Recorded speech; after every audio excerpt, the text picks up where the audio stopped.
রাজধানীর বাজারে বেড়েছে মাছ ও মাংসের দাম। ব্রয়লার মুরগির সঙ্গে ডিমের দাম বাড়ায় চাপে ক্রেতারা। তবে কিছুটা স্বস্তি ফিরেছে সবজির বাজারে।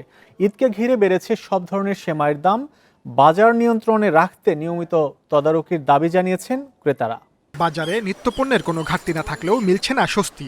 সপ্তাহের ব্যবধানে ব্রয়লার মুরগি কেজিতে ৬০ টাকা বেড়ে বিক্রি হচ্ছে ২২০ টাকায়। সোনালী মুরগির কেজি বিক্রি হচ্ছে প্রায় ৩৪০ টাকায়, যা আগের চেয়ে ৩০ টাকা বেশি। বিক্রি তো আছে, শুক্রবার তো সকালবেলা এখন ঠান্ডা। হ্যাঁ, মুরগির দাম বাড়ছে।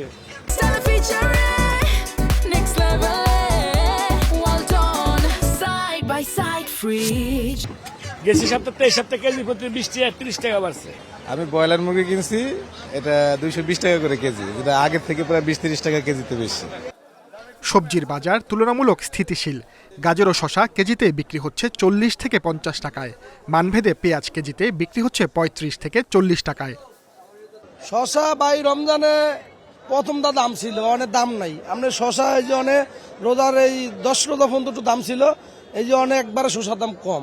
এতে কাস্টমারদের রমজান মাস না দেখা গেছে রোজার প্রথম রোজার কয়েকদিন আগে অনেক কাস্টমার ভালো, রোজার মধ্যে বাজার একটু মানুষের কমই করে, আবার কয়েকদিন পরে একটু বেশি হইব, ওই ২৭-এর সময় একটু বাড়তি হয়।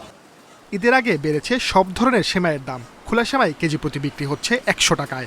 লাচ্ছা সেমাইয়ের কেজি বিক্রি হচ্ছে ১৮০ থেকে ২০০ টাকার মধ্যে। সব মালের সরবরাহ ভালো আছে, খালি তেলের সরবরাহটা একটু কম। দাম বাড়ে নাই, কিন্তু সরবরাহ কমাই দিচ্ছে ডিলার। আমাদেরকে ১০ কার্টন ৫ কার্টন মাল দিচ্ছে, আমাদের চাহিদা ২০-৩০ কার্টন। ৫ litre ৯৫৫, ২ litre ৩৯০, ১ litre ১৯৫। সরবরাহ আগের তুলনায় কম। জিনিসপত্র রোজার জন্য একটু সহনীয়, মানে সবজিটা রোজার সময় তো সবাই একটু কম খায়, সাধারণ জনগণের আয়ত্তের মধ্যে আছে আর কি। ভোজ্য তেলের বাজারে আপাতত সংকট নেই।